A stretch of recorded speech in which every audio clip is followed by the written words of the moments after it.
আফাজ আলী ঢাকা শহরের একটি বড় কবরস্থানের মোল্লা। তার অনেক কাজ।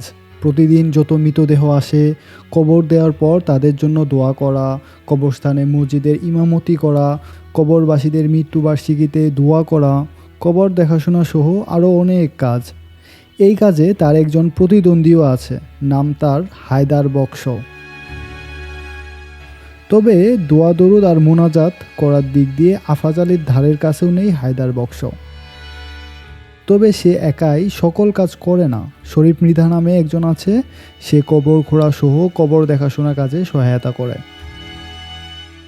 আজ আফাজ আলী একজনের কবর জিয়ারত করছে। দোয়া করার সময় সে দেখতে পায় তার গ্রামের কুদ্দুস হাওলাদারের ছেলে মনু মিয়াকে। মনু মিয়াকে দেখে আফাজ আলী কিছুটা চিন্তিতও হয়, আবার রেগেও যায়। সে সম্ভবত টাকার জন্য এসে থাকবে। দোয়া করতে গিয়ে আফাজ আলীর এই অমনোযোগের জন্য সে মুর্দার নামের জায়গায় তার নিজের বড় ছেলে মোহাম্মদ হাবিবুল্লাহর নাম করে ফেলে। যদিও পরে সেটা সংশোধন করে আফাজ আলীর ছেলে মোহাম্মদ হাবিবুল্লাহ প্রথমবার ফেল করে দ্বিতীয়বার এইচএসসিতে সেকেন্ড ডিভিশনে পাশ করেছে। এখন ঘুষ ছাড়া চাকরি হচ্ছে না। মাসখানেক আগে আব্দুল কুদ্দুস হাওলাদারের কাছ থেকে 5,000 টাকা হাওলাত করে বরিশালে ঘুষ দিয়ে এসেছে। কুদ্দুস হাওলাদারের ছেলে মনু মিয়া এখন হাজির হয়েছে ঘুষের দ্বিতীয় কিস্তির টাকা আদায় করতে। দোয়া শেষ হলে আফাজ আলীর সাথে মনু মিয়ার সাক্ষাৎ হলো। মনু মিয়া আজ টাকার জন্য আসেনি, কেন এসেছে বলতেই বলতেই নামাজের সময় হয়ে যাওয়ায় আফাজ আলী চলে গেল নামাজ পড়াতে। আর 6 দিন পর শবে বরাত। এ সময় আফাজ আলীর অনেক কাজ। শবে বরাতে অনেক মানুষ আসবে কবর জিয়ারত করাতে। এই সময় আফাজ আলীর বেশ টাকা পয়সা হাতে আসে। নামাজ পড়িয়ে এসে আফাজ আলী মনু মিয়ার কাছে খবর পাই যে তার ছেলে মোহাম্মদ হাবিবুল্লাহ খুবই অসুস্থ। কদিন ধরে খুবই দাস্ত হচ্ছে। বলা ভালো, দাস্ত মানে হচ্ছে পাতলা পায়খানা। আফাজ আলী বলে, অসুস্থ হলে বরিশালে তো চিকিৎসার ব্যবস্থা আছে, এখানে আসতে হবে কেন? কদিন পরেই শবে বরাত, এখন বাড়ি যাওয়া যাবে না। সে একেবারে শবে বরাতের পর বাড়ি যাবে। কিন্তু আফাজ আলীর সহযোগী শরীফ মৃধা এসে বলল যে মনু মিয়া তাকে সব কিছু বলেছে, আফাজ আলী এখনই বাড়ি যেতে হবে। তার ছেলের অবস্থা খুবই খারাপ, আর বাঁচবে কিনা সন্দেহ। খবরটি শুনে আফাজ আলী খুবই ঘাবড়ে যায়। সে বরিশাল রওনা হয়। সকালে বরিশাল ঘাটে নেমে প্রথম বাসে বাকেরগঞ্জ পৌঁছেই ইসহাক রিক্সাওয়ালার মুখে আফাজ আলী খবর পেল যে হাবিবুল্লাহ গতকাল মারা গেছে।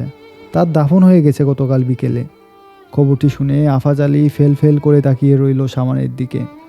আফাজ আলীর বাড়ির ভেতরে ঢোকার আগেই হামলে কেঁদে উঠে হাবিবুল্লাহর মা। আফাজ আলীর শ্বশুর তাকে সান্ত্বনা দিতে থাকে। আফাজ আলীর শ্বশুর মাওলানা আশরফুদ্দিন উজিরপুরি এই শহরের মস্ত বড় আলেম। তাকে নিয়ে আফাজ আলী গেল হাবিবুল্লাহর কবর জিয়ারত করতে।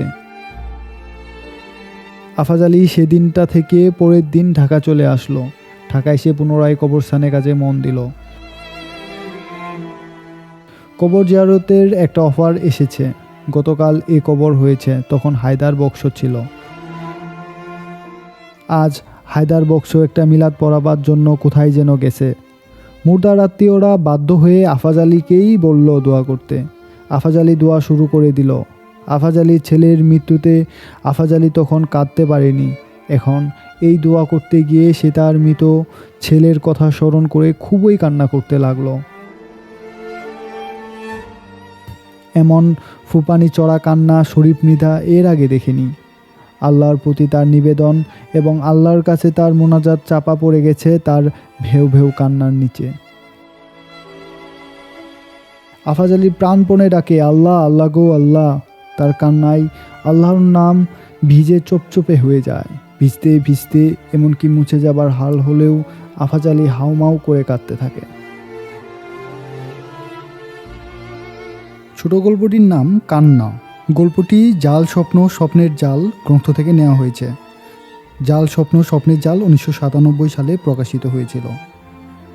জাল স্বপ্ন স্বপ্নের জাল গল্পটি আখতারুজ্জামান ইলিয়াস লিখেছিলেন।